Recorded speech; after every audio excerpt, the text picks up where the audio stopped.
यदि इसको हम अधिनियमित कर दें तो छत्तीसगढ़ के लाखों लोगों को रोजगार मिलेगा और उसका संरक्षण होगा।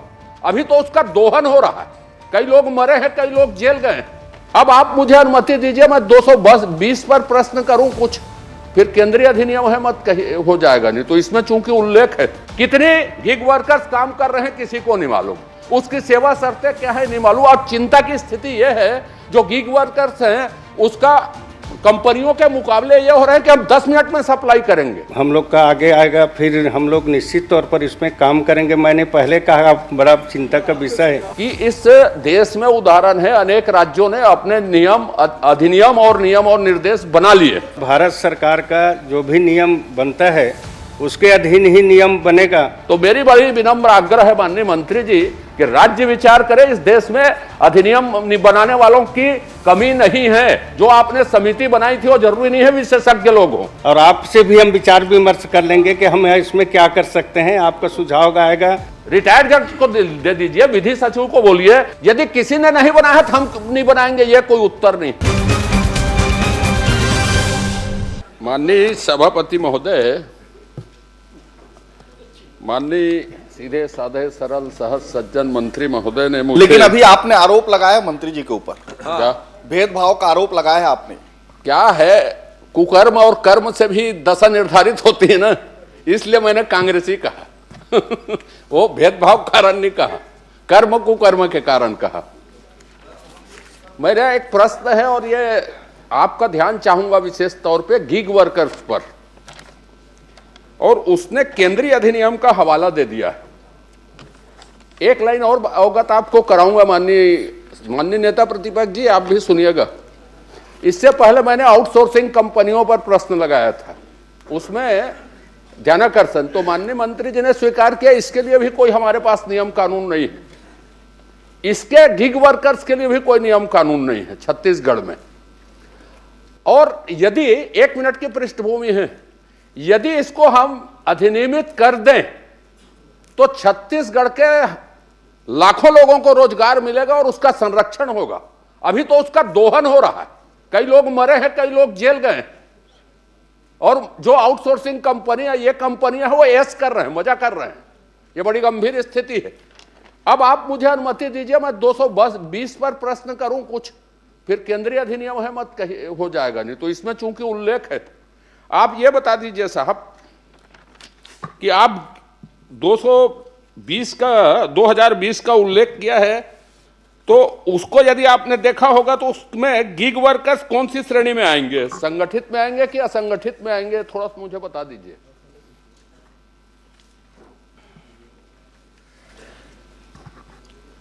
माननीय अध्यक्ष महोदय, हमारे वरिष्ठ सदस्य ने बहुत ही चिंता की प्रश्न की है।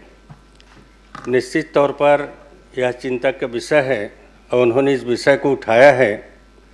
और जैसे पूछ रहे हैं कि ये संगठित में आएंगे क्या संगठित में, अभी ये तीनों श्रेणी में नहीं आ रहे हैं, दोनों में।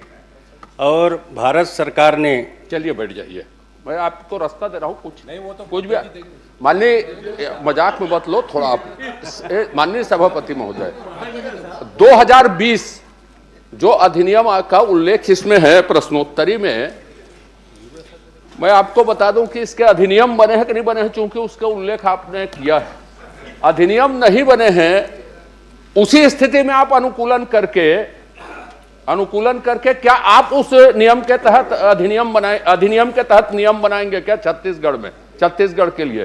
क्योंकि ये आप देख लीजिए कि लेबर जो है, श्रम जो है, वो कंकरेंट टॉपिक में, तो आप उसी नियम के अधिनियम के तहत उसी स्थिति में स्वीकार करके आप नियम बनाएंगे क्या छत्तीसगढ़ में?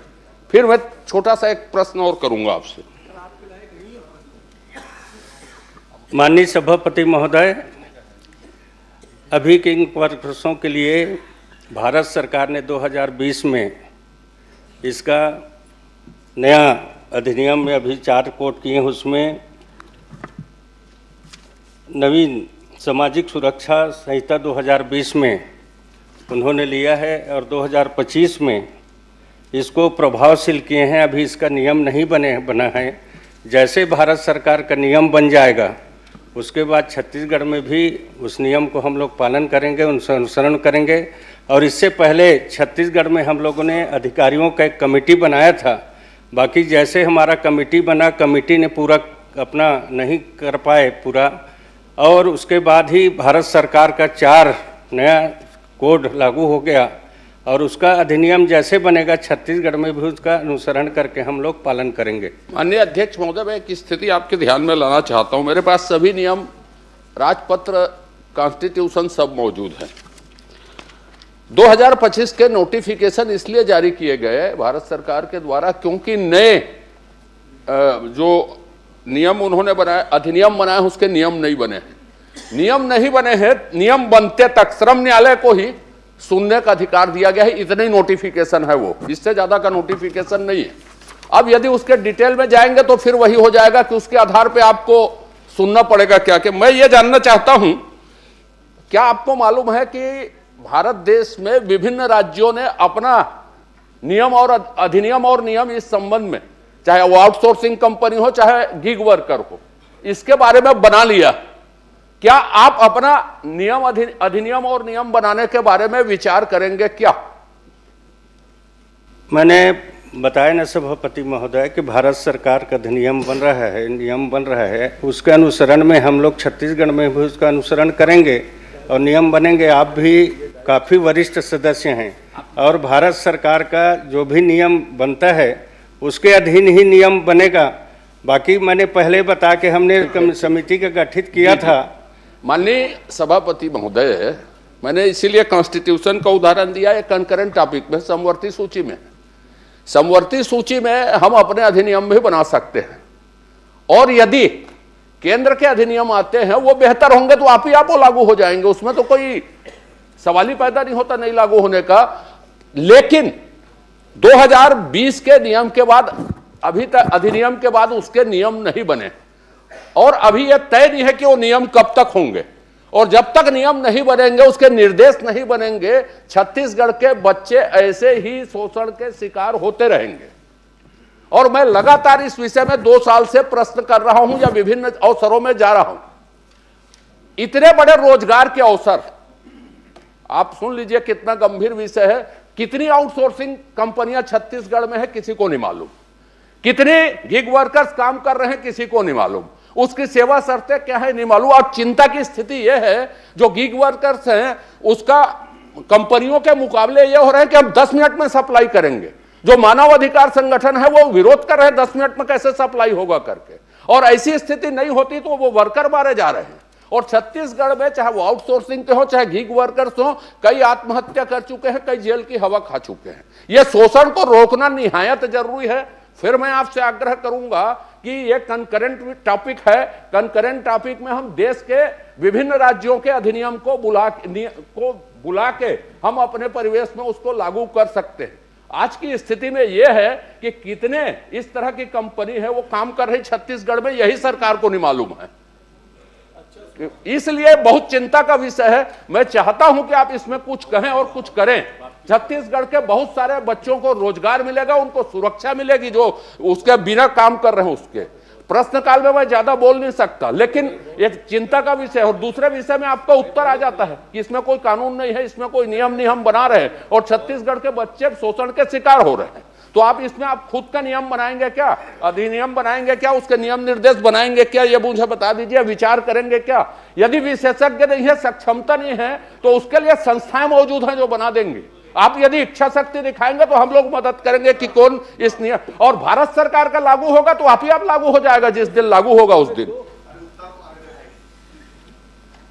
माननीय सभापति महोदय, मैंने पहले कहा कि हम लोग समिति गठित किया था इसका और ये प्रक्रिया में था। उसी बीच में भारत सरकार ने 4 श्रम संहिता कोड लागू किया और इसका हम लोग छत्तीसगढ़ में भी ये प्रक्रियाधीन है। और जैसे हम लोग का आगे आएगा फिर हम लोग निश्चित तौर पर इसमें काम करेंगे। मैंने पहले कहा बड़ा चिंता का विषय है। आखिरी बात, 1 मिनट था, आखिरी। माननीय सभापति महोदय, मैंने माननीय सभापति महोदय, 1 सेकंड, आखिरी बोल रहा हूं, आखिरी फिर बोलिएगा आप। आपके पहले ही तो बोलना था।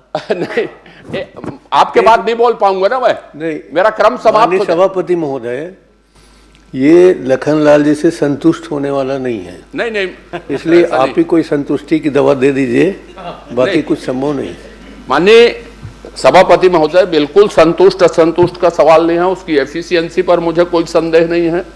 मैं एक लाइन सभी, आपका ध्यान मैंने इसीलिए चाहा कि इस देश में उदाहरण है, अनेक राज्यों ने अपने नियम, अधिनियम और नियम और निर्देश बना लिए, या तो उसको मंगवा ले, अपने अनुकूल से उसको बना ले, या हम कब तक इंतजार करेंगे। भारत सरकार ने जो दूसरी अधिसूचना जारी की है, अभी नियम बनने के अभाव में पुराने श्रम न्यायालय काम करते रहेंगे, इतनी अधिसूचना जारी हुई उस संबंध में। नियम कब तक बनेंगे उस अधिनियम के, ये अभी तय नहीं है सीमा अवधि।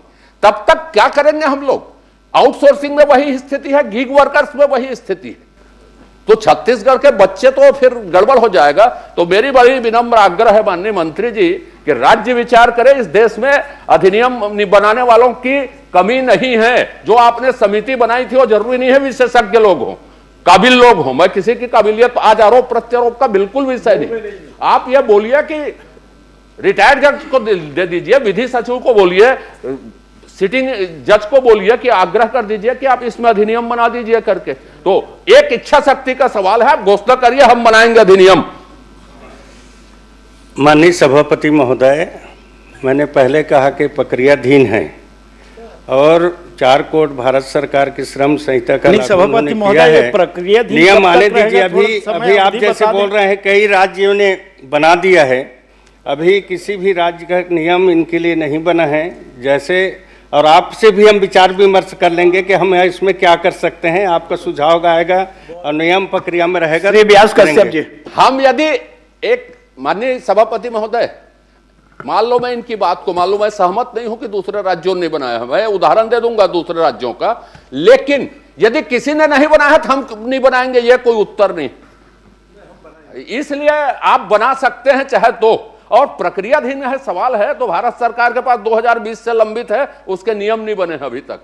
तो इसलिए वो सीमा अवधि और प्रक्रियाधीन का कोई अर्थ नहीं है। छत्तीसगढ़ को, बच्चों को यदि ठीक कर रहे हैं तो आप इच्छा शक्ति दिखाइए, या आग्रह है मेरा, नहीं तो फिर कोई बात नहीं। श्री व्यास कश्यप जी।